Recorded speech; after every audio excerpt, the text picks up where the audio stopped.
बात करने वाले हैं एल्कली मेटल्स की केमिकल प्रॉपर्टीज़ के बारे में। जो केमिकल प्रॉपर्टीज़ होती है, जब एस ब्लॉक के ग्रुप 1 एलिमेंट की जब हम रिएक्शन करवाते हैं, किसके साथ? ऑक्सीजन के साथ, वाटर के साथ, डाइहाइड्रोजन के साथ और हेलोजेंस के साथ, तो हमको क्या प्रोडक्ट मिलता है और हमें क्या देखने को मिलेगा, तो उसको हम बोलेंगे केमिकल प्रॉपर्टीज़। अब हम बात करते हैं, सबसे रिएक्शन की बात करेंगे केमिकल प्रॉपर्टीज की। जो एल्कली मेटल्स होते हैं, they are highly reactive with alkali metals.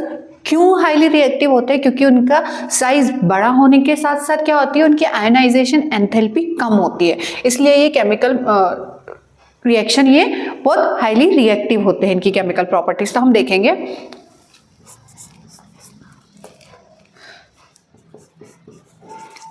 Alkali metals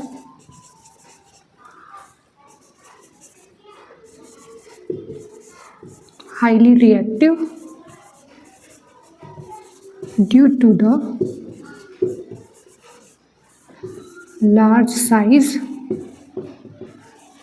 and alkali metals क्या होते हैं? हाईली रिएक्टिव होते हैं एल्कली मेटल से। तो due to the large size, उनके लार्ज साइज के साथ साथ क्या होता है, उनकी जो आयोनाइजेशन एंथैल्पी होती है वो कम होती है। मतलब इनके बीच का जो एटॉमिक रेडियस होता है वो क्या होता है बहुत बड़ा होता है लेंथ में, तो जिसकी वजह से इनकी आयोनाइजेशन एंथैल्पी क्या होती है, कम होती है, इलेक्ट्रॉन आसानी से लूज कर देते हैं। तो रिएक्टिविटी विथ ऑक्सीजन, जिसके हम सबसे पहले बात करेंगे, रिएक्टिविटी विथ ऑक्सीजन।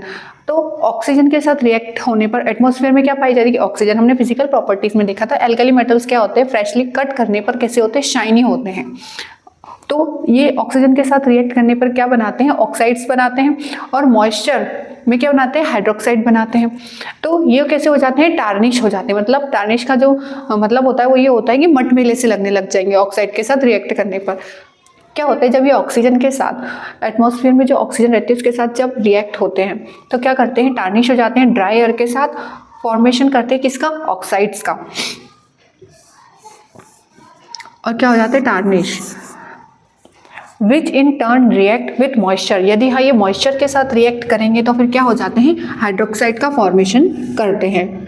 हमको पता है कि हमारे एटमॉस्फेयर में क्या पाया जाता है, एयर, ड्राई एयर पाई जाएगी, ऑक्सीजन पाया जाएगा, तो जिसके साथ ये मिलकर के क्या कर लेंगे, ऑक्साइड्स का फॉर्मेशन कर लेंगे, जिसके कारण जब ये ऑक्साइड्स का फॉर्मेशन करते हैं तो ये हमारी एल्कली मेटल्स कैसी हो जाती है, टार्निश हो जाती है।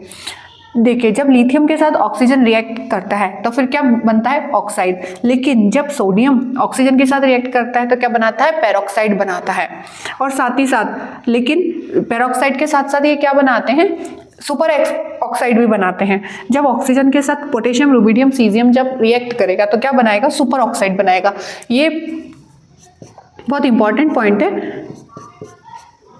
क्योंकि ऑक्सीजन ही एक ऐसा है जो लिथियम जो है नॉर्मल ऑक्साइड, बाकी सब तो नॉर्मल ऑक्साइड बनाएंगे, लेकिन जो पोटेशियम, रुबिडियम, सीजियम है वो क्या, किसका फॉर्मेशन करेगा, सुपर ऑक्साइड का। और सोडियम किसका करेगा, पेरोक्साइड का, O2-1, जो कि क्या है, सुपर ऑक्साइड। और ये O2-2 क्या है,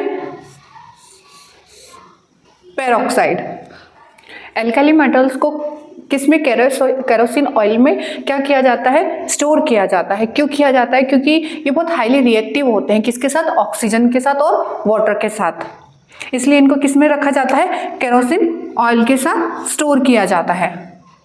अब देखिए, हम रिएक्टिविटी किसके साथ करेंगे, वाटर के साथ करेंगे। Alkali metals react with water to form hydroxide, क्या बनाते हैं, हाइड्रोक्साइड बनाते हैं, साथ ही साथ डाइहाइड्रोजन का भी फॉर्मेशन करते हैं। तो देखते हैं हम लोग इसकी, तो जब ये मेटल, एल्कली मेटल, जो एम क्या शो करते हैं यहाँ पे, एल्कली एलिमेंट्स को शो करते हैं। जब हाइड्रोजन ऑक्साइड के साथ रिएक्ट करेंगे तो क्या बनाएंगे, OH- एंड H2। तो देखिए, lithium has most negative electro value, E naught value. E naught यहाँ पर क्या शो करता है, मोस्ट नेगेटिव एलिमेंट। क्यों, क्योंकि ये जो जितना नेगेटिव होगा उतना ही अच्छा क्या होगा, रिड्यूसिंग एजेंट होगा। तो हमारा लिथियम यहाँ क्या है, एक अच्छा रिड्यूसिंग एजेंट है। मतलब ये जल्दी से वाटर के साथ क्या नहीं हो, रिएक्ट नहीं करेगा। It reaction with water is less vigorous, क्या होता है, लेस वाइग्रस होता है। Then sodium. सोडियम से क्या होगा, ये कम रिएक्ट होगा वाटर के साथ, तो जिससे इसकी जो नेगेटिव वैल्यू होगी ई नॉट क्या बताता है, स्टैंडर्ड क्या बताता है, स्टैंडर्ड रिडक्शन पोटेंशियल। लिथियम क्या क्या रहता है, मोस्ट नेगेटिव होता है, इसके कारण से क्या नहीं कर पाता है, रिएक्ट नहीं कर पाता है, जिसकी वजह से जो लिथियम है हमारा क्या रहेगा, मोस्ट कह सकते हैं reaction with water is less vigorous than that of sodium. Lithium is small size and very high hydration energy.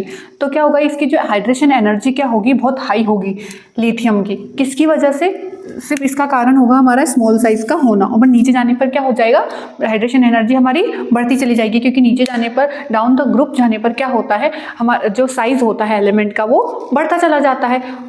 अब देखिए, other metals of the group react explosively with water. Water के साथ क्या करते हैं, एक्सप्लोसिवली रिएक्ट होते हैं। तो ये अब हम देखेंगे रिएक्टिविटी टुवर्ड्स डाइहाइड्रोजन। जब डाइहाइड्रेशन के साथ रिएक्शन होगी एल्कली मेटल्स की, तो क्या होता है, पहली बात तो ये क्या होते हैं, रिएक्ट करते हैं कितने टेम्परेचर पे, 673 केल्विन पर। क्या बनाते हैं, फॉर्मेशन करते हैं हाइड्राइड्स का। देखिए, जब एल्कली मेटल्स डाइहाइड्रोजन के साथ रिएक्ट करेगी तो क्या बनाती हैं, हाइड्राइड्स बनाती है। पर ये कैसे होते हैं, हाइड्राइड्स कहते हैं आयनिक सॉलिड होते हैं। तो देखिए, all the alkali metals hydrates ionic solids with high melting point. इनका जो मेल्टिंग पॉइंट कैसा होता है, हाई होता है। और लिथियम जो रहेगा वो सबसे ज़्यादा रहेगा, क्योंकि इस लिथियम का क्या होता है, स्मॉल साइज होता है। तो इसका जो होता है लिथियम का 1073 केल्विन। और अब हम बात करेंगे रिएक्टिविटी टुवर्ड्स हेलोजेंस। हेलोजेंस कहते हैं फ्लोरीन, क्लोरीन, ब्रोमीन, आयोडीन। तो रिएक्ट जब करेंगे तो ये बहुत तेज़ी से रिएक्ट हो जाते हैं। किसके साथ, हेलोजन के साथ मिलकर क्या बनाते हैं, आयोनिक हाइड्राइड्स बनाते हैं। किसका फॉर्मेशन करते हैं, आयोनिक हाइड्राइड्स का फॉर्मेशन करते हैं, जो कि क्या होते हैं, लिथियम जो रहेगा हैलाइड, वो कैसा कोवेलेंट कैरेक्टर शो करता है। कोवेलेंट कैरेक्टर के साथ साथ क्यों करता है, क्योंकि जो उसके पोलराइजिंग कैपेबिलिटी होती है वो बहुत हाई होती है, जिसके चलते क्या होता है, लिथियम आयोडाइड जो होता है मोस्ट कोवेलेंट नेचर शो करता है। आप समझ में आ गया होगा रिएक्टिविटी टुवर्ड्स हेलोजन। हेलोजन क्या है, हमारी किस में आते हैं, पी ब्लॉक के जो एलिमेंट होते हैं हेलोजेंस, हम उनको बोलते हैं फ्लोरीन, क्लोरीन, ब्रोमीन, आयोडीन। तो जिसमें जो ये आयोडाइड के साथ मिलकर लिथियम का साइज क्या होता है, छोटा होता है, और साथ ही साथ ये कैसा होता है, कोवेलेंट कैरेक्टर शो करता है, जिसके चलते ये क्या होता है, कोवेलेंट नेचर सबसे ज़्यादा मोस्ट लिथियम आयोडाइड का होता है। अब बात करेंगे हम रिड्यूसिंग नेचर की। रिड्यूसिंग नेचर क्या होता है, जो कि क्या कर दे, खुद ऑक्सीडाइज कर हो जाए और दूसरों को क्या कर दे, रिड्यूस कर दे। उसको हम क्या बोलेंगे, रिड्यूसिंग एजेंट बोलते हैं। और हमने पहले भी देखा था, किस में देखा था, रिएक्शन विथ वाटर में भी देखा था। रिएक्ट किसके साथ, जब वाटर के साथ हो रहा था, ये क्या अच्छा होता है, लिथियम क्या होता है, एक अच्छा खासा रिड्यूसिंग एजेंट की तरह काम करता है। तो देखिए, अब जो एल्कली मेटल्स है, सॉलिड्स हम क्या करेंगे, गैसियस फॉर्म में लाएंगे, सब्लिमेशन करेंगे, एंथैल्पी देखेंगे हम उसकी। तो फिर गैसियस से हम क्या करेंगे, इसका आयनाइज करेंगे, एक इलेक्ट्रॉन बाहर निकलेगा, जिसे हम क्या कहेंगे, आयनाइजेशन एंथैल्पी। फिर जब गैसियस फॉर्म को जब हाइड्रोजन डाइऑक्साइड के साथ H2O के साथ रिएक्ट कराते हैं, तो वो क्या बन जाता है, M पॉजिटिव, जो कि क्या है, M क्या है, एल्कली मेटल्स को शो करता है। क्या है, ये क्या है, हाइड्रेशन एंथैल्पी।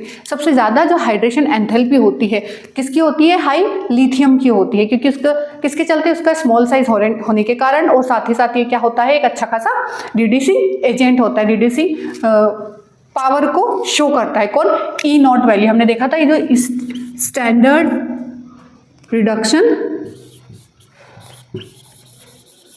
क्या है, स्टैंडर्ड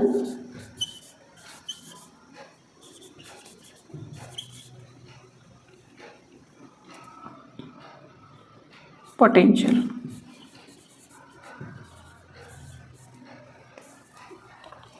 रिड्यूसिंग पावर को शो करता है कौन, ई नॉट वैल्यू। तो सबसे ज़्यादा जो नेगेटिव वैल्यू होगी उसी की वो क्या होगा, वो एक अच्छा खासा रिड्यूसिंग एजेंट होता है। तो alkali metals are strong reducing agent. जो सबसे ज़्यादा होगा वो कौन होगा, लिथियम होगा। सोडियम से ज़्यादा कौन होता है, लिथियम होता है। तो ये था हमारा reactivity towards halogens and reducing nature. अब हम बात करेंगे लास्ट वन जो होगा सॉलिड्स इन लिक्विड अमोनिया। जब ये एल्कली मेटल्स लिक्विड अमोनिया के साथ रिएक्ट करते हैं तो कैसा नेचर शो करते हैं। बात करते हैं सॉल्यूशन इन लिक्विड अमोनिया। जब लिक्विड अमोनिया में क्या होता है, एल्कली मेटल्स को डिसॉल्व किया जाता है तो जो हमारा लिक्विड अमोनिया रहता है किस कलर का हो जाता है, डीप ब्लू कलर का हो जाता है solution, which are high conducting in nature. वो क्या होता है, हाई कंडक्टिंग नेचर में होता है। जब देखिए जब मेटल हमारे एल्कली मेटल जब किस में, लिक्विड अमोनिया में इस डिसॉल्व होता है तो फिर किस उसमें टूट जाता है, मेटल आयन में, अमोनिएटेड आयन में और इलेक्ट्रॉन, अमोनिएटेड इलेक्ट्रॉन में। तो इसके कारण जो हमारा सॉल्यूशन होगा वो क्या होगा, ब्लू कलर का हो जाता है, जो कि क्या होता है सॉल्यूशन हमारा पैरामैग्नेटिक। और साथ ही साथ वो थोड़ी देर यदि हम उसको रखे रहने देते हैं तो किसमें लिबरेट हो जाता है, हाइड्रोजन के साथ किसका फॉर्मेशन कर लेते हैं, अमाइड का। किसका फॉर्मेशन कर लेता है, अमाइड का। देखिए ये अमोनिया जब सॉल्यूशन हम रखा रहने देते हैं तो फिर हाइड्रोजन के साथ मिलकर किसका फॉर्मेशन कर लेते हैं, अमाइड का, जो कि इसका कलर होगा फिर किसमें चेंज हो जाता है, ब्रॉन्ज कलर में।